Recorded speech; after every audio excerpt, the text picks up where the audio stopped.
Welcome back, everybody, for another deep dive. This time we are going deep into Zane's nervous, and wow, what a psychological thriller this one is. Oh, yeah, definitely a real page-turner. It really throws us right into Jonquinette's world, and she's a woman living with DID, dissociative identity disorder. And it's not just like a surface-level look at DID. It really gets into like the nitty-gritty of it all, how it affects her life, every little detail. Yeah, like imagine wanting two completely opposite things. Yeah. But it's not just like a passing feeling, It's like two totally separate personalities in your head, battling it out for control. It's like that idea of duality, but taken to like the extreme. Exactly. And those two personalities. Yeah. That's Jonquinette and her alter ego, Jude. And man, they could not be more different. Right from the beginning, we see Jonquinette's world. She's like super organized, an accountant, the kind who probably like color codes her socks. I know the type. Social situations are just like kryptonite to her. Yeah. And dating. Oh, forget about it. Yeah, she's definitely more comfortable in numbers than people. But here's the thing that I found so interesting. She keeps going to these sexual addiction meetings, even though she never actually participates. Right, and that detail to me is like a huge red flag. It shows how disconnected she is from what's going on. Yeah, like on one level, she knows something's up, right? She finds her pajamas shredded, wakes up in places she doesn't recognize. But she has zero memory of any of it. It's like she's trying to solve a mystery. But the only clue is like a vague feeling of something being off. And it's not just the missing memories that are getting to her. Right, she wants connection. She craves it. Like there's this part where she tries to go to church. You'd think that would be like a safe space, right? Yeah, but her anxiety just completely takes over, so she ends up isolating herself even more. It's almost like she's sabotaging any chance of happiness. And then bam, we're introduced to Jude. And let me tell you, she is the opposite of Jonquinette in every way. Talk about a complete 180. Zane does this amazing job of describing this club scene, and that's where Jude takes over. It's like watching a shy butterfly transform into like a fierce tiger. Gone is the mousy accountant, and in her place is this woman who just oozes confidence. And it's not just the look that changes. It's like her whole energy shifts. Suddenly, she's the one in control. Right. She locks eyes with this guy Campbell. And she goes after what she wants. No hesitation, no second guessing. It's like she's this force of nature. Yeah. And their encounter, let's just say it's intense. Yeah, in an alleyway, no less. But the thing is, as quickly as Jude pursues him, she's done with him. Like, she got what she wanted, and that's it. It really highlights how fleeting her desires are. And I think this is where the book gets really powerful.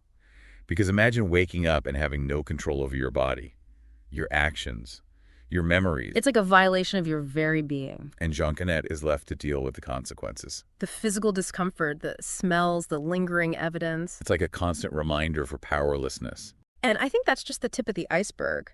Zane really digs deep into the psychological effects of DID. It makes you question everything about identity and control.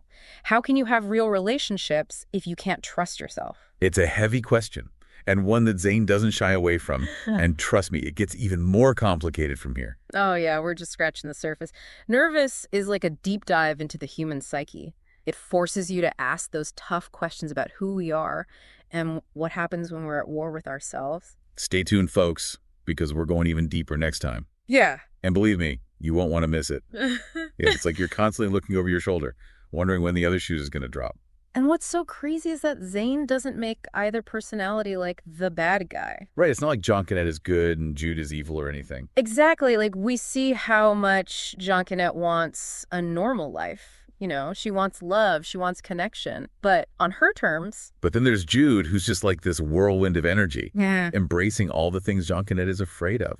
It makes you wonder if there's a way for them to, like, work together. Like, could they find a balance where they both get what they need? It's like they each have a piece of the puzzle. Jonquinette with her stability and Jude with her passion. But how do you even begin to put those pieces together? And I think that's something we can all relate to.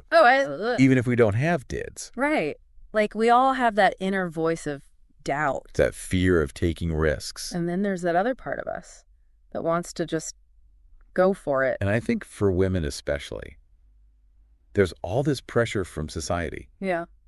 About how we should behave and express ourselves. Oh, for sure. Like, Jonquinette is always getting judged for being too shy, too reserved. Well, Jude is seen as too wild, too much. It's like we're damned if we do and damned if we don't. And Zane really captures that double standard. Like with Jonquinette, she tries so hard to fit in, to follow the rules. but it just makes her miserable. And then you have Jude, who's like, screw the rules, I'm going to do what I want. And it's almost like she becomes this symbol of rebellion. Right, like she's rejecting all those expectations Yeah. that society puts on women.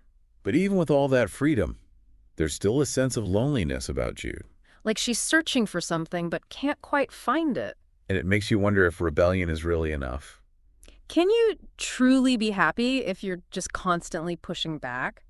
Or do you need something more? Like a deeper sense of self-acceptance. And that's what's so brilliant about this book. It doesn't give you any easy answers. It just leaves you with more questions. Questions about identity, about society, about what it means to be a woman. And it makes you think about the messages we internalize. Like from a young age. About who we should be and how we should act. And how those messages can affect us. Even on like a subconscious level. And Zane also touches upon the impact of trauma. Oh, yeah, definitely. Like, we don't know all the details of Jonquinette's past. But you can tell there's something there. Some kind of hurt that's shaped who she is. And it makes you wonder if that trauma is what led to her deedus. Like, maybe it was a way for her to cope. To protect herself. It's like her mind created this other personality. To handle the things she couldn't. And that's something that I think we need to talk about more. Absolutely. Because do died is a real condition. And it's often misunderstood. Zane's portrayal is obviously fictionalized. But it still feels grounded in reality. It forces us to look beyond the stereotypes. And to see the human side of this disorder. And it makes you realize that it's not just a storyline, you know?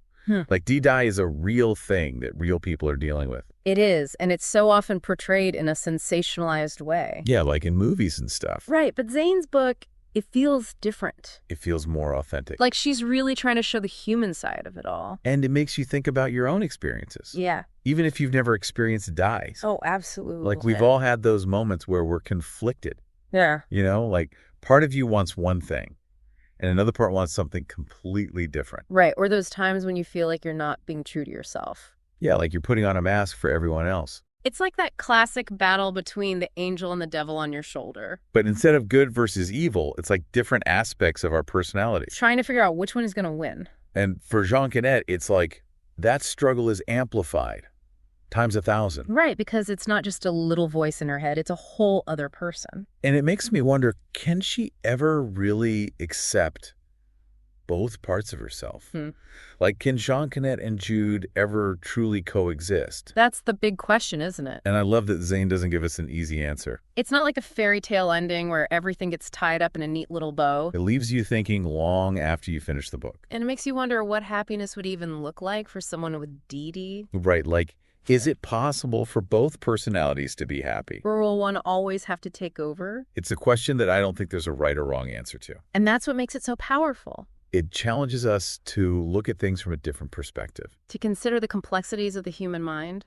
And to have empathy for those who experience the world in a way that we might not fully understand. And ultimately, I think that's what Zane's book is all about. It's about understanding, accepting, and embracing all the different parts of ourselves. Even the messy ones. And on that note, I think it's time to wrap up this deep dive. It's been a pleasure as always. Thanks for joining us, everyone. And we'll see you next time for another deep dive into the world.